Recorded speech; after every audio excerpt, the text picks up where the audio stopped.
First of all, I want to just thank you all for the privilege to be here, not only hopefully to serve you for a few minutes here, but also to attend. I have some friends that have gone to TED in the past, and I've been thinking about coming, and I was on the edge, and then I got invited, and I said, I want to come. So I've attended about 2/3 of this, and I've got an enormous amount, not only from the speakers, but from so many people that I've met. I don't think in all the places I've spoken or been around, and I've been privileged to be in a lot of great places, as I'm sure you have, I've ever seen such a concentration of both talent, brains, but also passion and a common value. There's a community here about contribution, and it's really beautiful. So I thank you. I'll be back as a participant myself on an ongoing basis, and I thank everybody for their participation as well very much. Thank you. I have to tell you, I'm both challenged and excited. My excitement is I get a chance to give something back. My challenge is the shortest seminar I usually do is 50 hours. And I'm not exaggerating. I do weekends, and what I do more than that, obviously, coach people, but I'm into immersion, because how'd you learn language? You didn't learn it by just learning principles. You got in it, and you did it so often that it became real. And my stuff isn't pre-programmed. You know, something happens in the room, I ask a question, and I play off what's going there. And 17 minutes, that's not gonna happen. I know we're gonna put the principles across, and I'm beyond respectful to the format, and I've gotten great value from it, although Lisa Randall, I felt very tough for how to explain Einstein's theories in 18 minutes. To make sure that you're served, though, because I really came here to serve, is I put some tapes in your box, but I want you to know that if you want to use net time, I call it no extra time to learn some of these things and use them at a deeper level. If you call my office and you're from TED, you're on the list, you can get any product I have, there's no charge for it. And if you ever want to come to a seminar, I'd love to have you as my guest as well for something in more depth. So my gift to you, please. Thank you. Thank you. So, the race begins. I've probably put a lot in here because I really want to try and serve you, and I hope it doesn't just sound like philosophy since we can't do the interaction at the same level, although I hope you'll participate with me a bit. The bottom line of why I'm here is that I'm really in a position, I'm not here to motivate you, obviously, you don't need that. And a lot of times that's what people think I do, and it's the furthest thing from it. What happens though is people say to me, well, I don't need any motivation. And I say, well, that's interesting, that's not what I do. I'm the why guy. I want to know why you do what you do. What is your motive for action? What is it that drives you in your life today, not 10 years ago, or are you running the same pattern? Because I believe that the invisible force of internal drive activated is the most important thing in the world. I'm here because I believe emotion is the force of life. All of us here have great minds. You know, most of us here have great minds, right? I don't know if I'm in the category, but we all know how to think. And with our minds, we can rationalize anything, we can make anything happen. We can, I agree with what was described a few days ago about this idea that people work in their self-interest, but we all know that you don't work in your self-interest all the time. Because when emotion comes into it, the wiring changes in the way it functions. And so it's wonderful for us to think intellectually about how the life of the world is, and especially those who are very smart. We can play this game in our head, but I really want to know what's driving you, and what I'd like to maybe invite you to do by the end of this talk is explore where you are today for two reasons. One, so that you can contribute more. And two, so that hopefully we can not just understand other people more, but maybe appreciate them more and create the kinds of connections that can stop some of the challenges that we face in our society today. They're only going to get magnified by the very technology that's connecting us, because it's making us intersect. And that intersection doesn't always create the view of everybody now understands everybody and everybody appreciates everybody. So I've had an obsession basically for 30 years. And that obsession has been what makes the difference in the quality of people's lives? What makes a difference in their performance? Because that's what I got hired to do. I got to produce the result now. That's what I've done for 30 years. I get the phone call when the athlete is burning down on national television and they were ahead by 5 strokes and now they can't get back on the course. And I got to do something right now to get the result or nothing matters. I get the phone call when the child is going to commit suicide, and I got to do something right now. And in 29 years, I'm very grateful to tell you I've never lost one in 29 years. It doesn't mean I won't someday, but I haven't done it. And the reason is an understanding of these human needs that I want to talk to you about. So when I get those calls about performance, that's one thing, like how do you make a change? But also, I'm looking to see what is it that's shaping that person's ability to contribute, to do something beyond themselves. So maybe the real question is, I look at life and say there's 2 master lessons. One is there's the science of achievement, which almost everyone in this room has mastered to an amazing extent.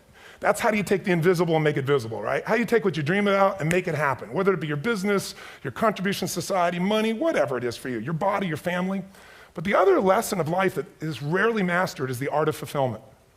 Because science is easy, right? We know the rules, you write the code, you follow those, and you get the result. Once you know the game, you just, you up the ante, don't you? But when it comes to fulfillment, that's an art. And the reason is it's about appreciation and it's about contribution. You can only feel so much by yourself. So I've had an interesting laboratory to try to answer the question of the real question, which is, what's the difference in somebody's life if you look at somebody like those people that you've given everything to, like all the resources they say they need. You gave them not a $100 computer, you gave them the best computer. You gave them love, you gave them joy, you were there to comfort them. And those people very often, and you know some of them I'm sure, end up the rest of their life with all this love, education, money, and background, spending their life going in and out of rehab. And then you meet people that have been through ultimate pain. Psychologically, sexually, spiritually, emotionally abused, and not always, but often they become some of the people that contribute the most to society.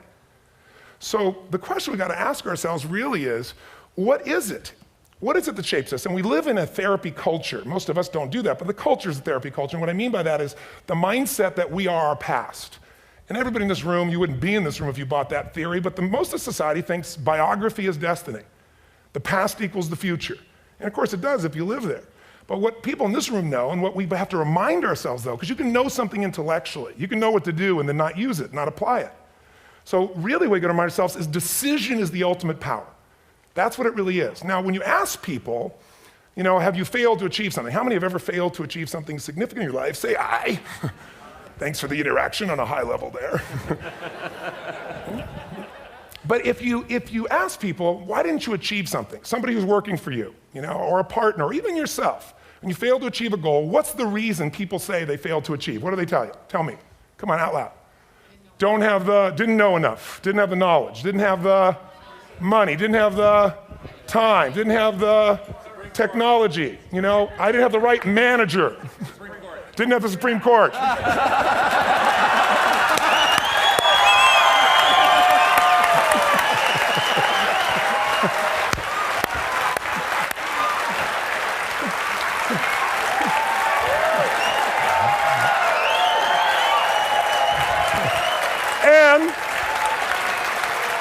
And what do all those, including the Supreme Court, have in common? They are a claim to you missing resources.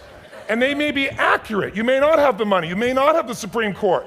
But that is not the defining factor.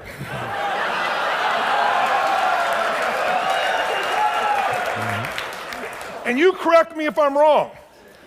The defining factor is never resources, it's resourcefulness. And what I mean specifically, rather than just some phrase, is if you have emotion, human emotion, something that I experienced from you day before yesterday at a level that is as profound as I've ever experienced, and if you'd communicated with that emotion, I believe you would have won.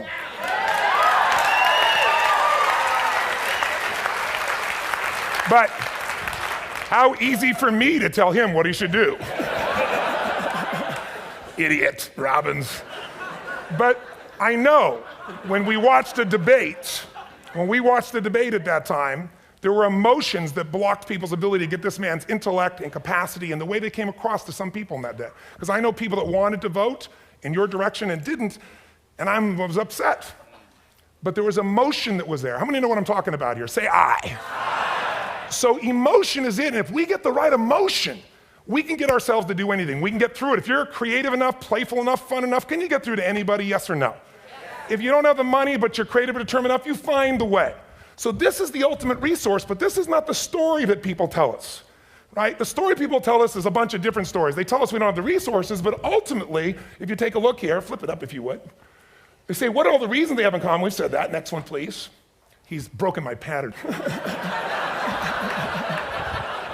But I appreciated the energy, I'll tell you that. What determines your resources? We've said decisions shape destiny, which is my focus here. If decisions shape destiny, what determines it is 3 decisions. What are you going to focus on? Right now, you have to decide what you're going to focus on. In this second, consciously or unconsciously, the minute you decide to focus on something, you got to give it a meaning. And whatever that meaning is produces emotion. Is this the end or the beginning? Is God punishing me or rewarding me, or is this the roll of the dice? And emotion then creates what we're going to do, or the action. So think about your own life, the decisions that have shaped your destiny. And that sounds really heavy, but in the last 5 or 10 years, 15 years, haven't there been some decisions you've made that if you made a different decision, your life would be completely different? How many can think of one, honestly? Better or worse? Say I. So the bottom line is maybe it was where to go to work and you met the love of your life there. Maybe it was a career decision. I know the Google geniuses I saw here. I mean, I understand that their decision was to sell their technology at first. What if they made that decision versus to build their own culture? How would the world be different? How would their lives be different? Their impact.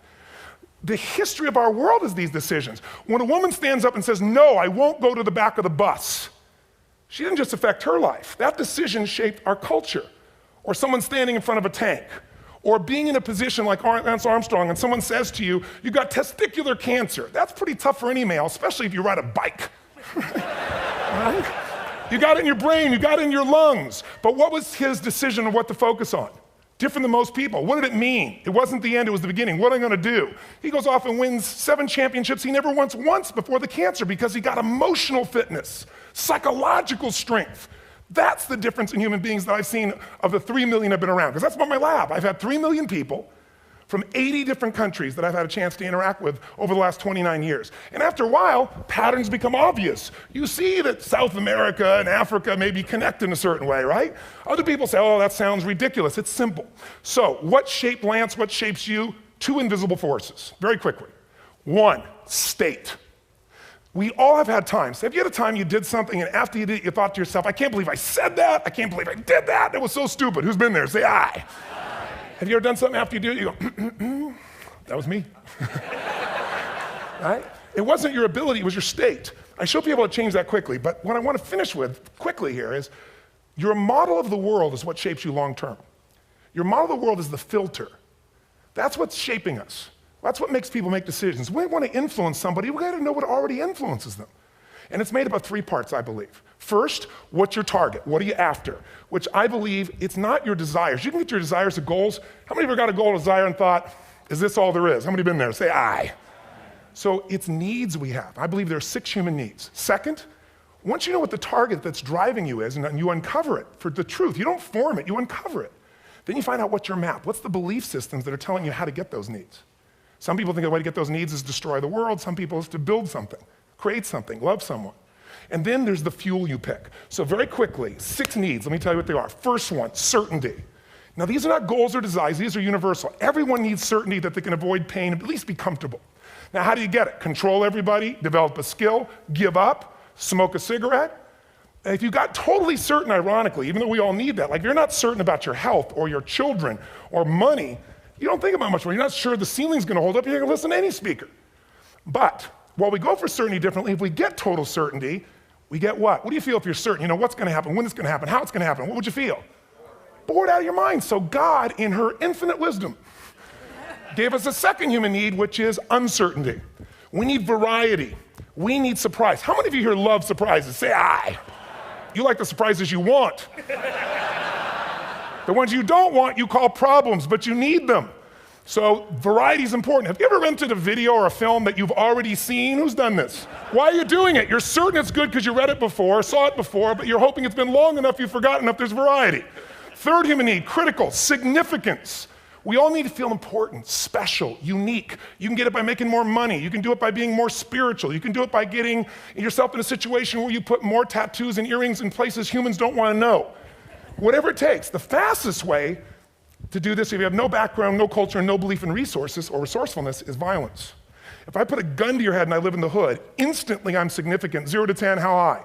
10. How certain am I you're gonna respond to me? 10. How much uncertainty? Who knows what's gonna happen next? Kind of exciting, like climbing up into a cave and doing that stuff all the way down there. Total variety and uncertainty. And it's significant, isn't it? So you're willing to risk your life for it. So that's why violence has always been around and will be around unless we have a consciousness change as a species. Now you can get significance a million ways, but to be significant, you gotta be unique and different. Here's what we really need. Connection and love, 4th need. We all want it. Most people settle for connection because love's too scary. Don't want to get hurt. Who here has ever been hurt in an intimate relationship? Say aye. And you're gonna get hurt again. Aren't you glad you came to this positive visit? But here's what's true, we need it. We can do it through intimacy, through friendship, through prayer, through walking in nature. If nothing else works for you, get a dog. Don't get a cat, get a dog, because if you leave for 2 minutes, it's like you've been gone for 6 months when you show back up again 5 minutes later, right? Now these first 4 needs, every human finds a way to meet. Even if you lie to yourself, even if you have split personalities. But the last 2 needs, the first 4 needs are called the needs of the personality, is what I call it. The last 2 are the needs of the spirit. And this is where fulfillment comes. You won't get fulfillment from the first 4. You'll figure a way, smoke, drink, do whatever, meet the first 4. But the last 2, number 5, you must grow. We all know the answer here. If you don't grow, you what? If a relationship's not growing, if a business is not growing, if you're not growing, it doesn't matter how much money you have, how many friends you have, how many people love you, you feel like hell. And the reason we grow, I believe, is so we have something to give of value. Because the sixth need is to contribute beyond ourselves. Because we all know, corny as it sounds, the secret to living is giving. We all know life's not about me, it's about we. This culture knows that, this room knows that. And it's exciting. When you see Nicholas up here talking about his $100 computer, the most passionate, exciting thing is here's a genius, but he's got a calling now. You can feel the difference in him, and it's beautiful. And that calling can touch other people. In my own life, my life was touched because when I was 11 years old, Thanksgiving, no money, no food, and we're not gonna starve, but my father was totally messed up. My mom was letting him know how bad he messed up. And somebody came to the door and delivered food. My father made 3 decisions. I know what they were briefly. His focus was, this is charity. What does it mean? I'm worthless. What do I gotta do? Leave my family, which he did. The time, one of the most painful experiences of life. My 3 decisions gave me a different path. I said, focus on, there's food, what a concept, you know? Second, but this is what changed my life. This is what shaped me as a human being. Somebody's gift, I don't even know who it is. They're not asking for it, this is giving our family food, looking out for us. It made me believe this. What does it mean? That strangers care. And what that made me decide is if strangers care about me and my family, I care about them. What am I gonna do? I'm gonna do something to make a difference. So when I was 17, I went out one day on Thanksgiving, it was my target for years, have enough money to feed 2 families. Most fun thing I ever did in my life, most moving. Then next year I did 4, and I didn't tell anybody what I was doing. Next year, 8. I wasn't doing it for brownie points, but after 8, I thought I could use some help. So sure enough, I went out, and what did I do? I got my friends involved, and I grew companies, and then I got 11 companies, and I built a foundation. Now, 18 years later, I'm proud to tell you, last year we fed 2 million people in 35 countries through our foundation, all during the holidays, Thanksgiving, Christmas, in all the different countries around the world. It's been fantastic. Thank you. So I don't tell you that to brag, I tell you because I'm proud of human beings because they get excited to contribute once they've had the chance to experience it and not talk about it. So finally, I'm about out of time, the target that shapes you, here's what's different about people. We have the same needs, but are you a certainty freak? Is that what you value most, or uncertainty? This man here couldn't be a certainty freak if he climbed through those caves. Are you driven by significance or love? We all need all 6, but whatever your lead system is tilts you in a different direction. And as you move in a direction, you have a destination or destiny. The second piece is the map. Think of that as the operating system tells you how to get there. And some people's map is, I'm gonna save lives even if I die for other people, and they're a fireman, somebody else says, I'm gonna kill people to do it. They're trying to meet the same needs of significance, right? They want to honor God or honor their family, but they have a different map. And there are 7 different beliefs. I can't go through them because I'm done. The last piece is emotion. I say one of the parts of the map is like time. Some people's idea of a long time is 100 years. Somebody else says is 3 seconds, which is what I have. And the last one I've already mentioned that felt you. If you got a target and you got a map, and let's say, I can't use Google because I love Macs, and they haven't made it good for Macs yet. So if you use MapQuest, how many have made this fatal mistake of using MapQuest at some time? You use this thing and you don't get there. Well, imagine if your beliefs guarantee you can never get to where you want to go.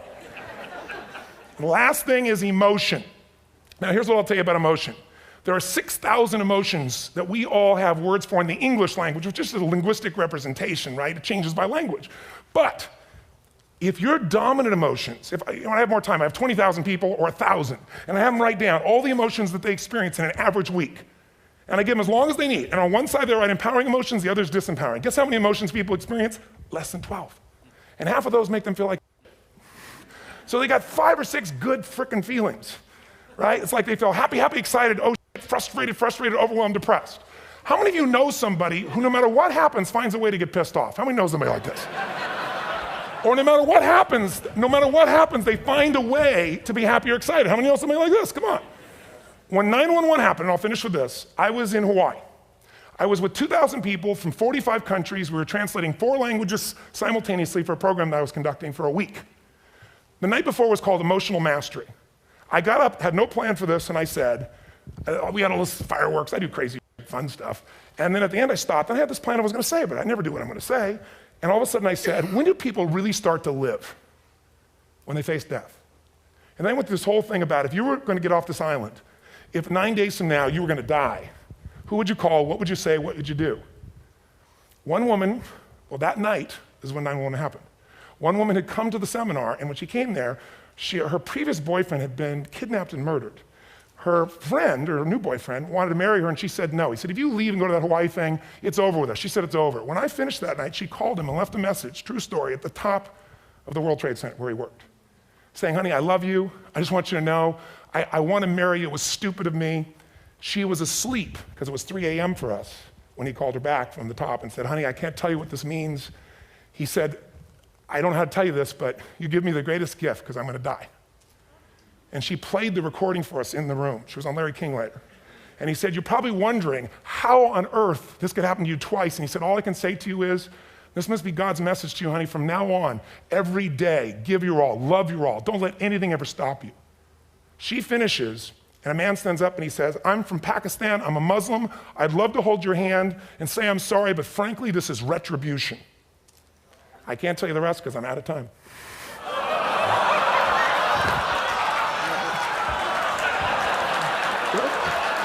Are you sure? Finish the story. 10 seconds. 10 seconds. No, I want to be respectful. 10 seconds. All I can tell you is I brought this man on stage with a man from New York who worked in the World Trade Center, because I had about 200 New Yorkers there. More than 50 lost their entire companies, their friends, marking off their Palm Pilots. One financial trader, this woman made of steel, bawling. 30 friends crossing off that all died. And what I did to people said, what are we going to focus on? What does this mean, and what are we going to do? And I took the group and got people to focus on, if you didn't lose somebody today, your focus is going to be how to serve somebody else. There are people, there was one who got up, she was so angry and screaming and yelling. Then I found she wasn't from New York, she's not an American, she doesn't know anybody here. I said, you always get angry. She said, yes. Guilty people got guilty, sad people got sad. And I took these two men and did what I call an indirect negotiation. Jewish man with family in the occupied territory, some New York who would have died if he was at work that day, and this man who wanted to be a terrorist, and made it very clear. And the integration that happened is on a film, which I'll be happy to send you, so you can really see what actually happened instead of my verbalization of it. But the two of them not only came together and changed their beliefs and models of the world, but they worked together to bring, for almost 4 years now, to various mosques and synagogues, the idea of how to create peace. And he wrote a book, which is called My Jihad, My Way of Peace. So transformation can happen. So my invitation to you is this. Explore your web, the web in here. The needs, the beliefs, the emotions that are controlling you, for 2 reasons. So there's more of you to give. Achieve too, we all want to do it, but I mean give, because that's what's going to fill you up. And secondly, so you can appreciate, not just understand, that's intellectual, that's mind, but appreciate what's driving other people. It's the only way our world's going to change. God bless you, thank you, I hope this will serve. Tony Robbins.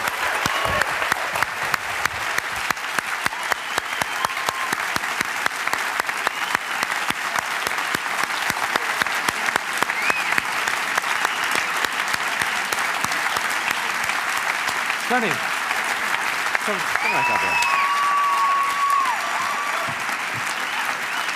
You gotta just recognize it. Thank you very much. Thank you.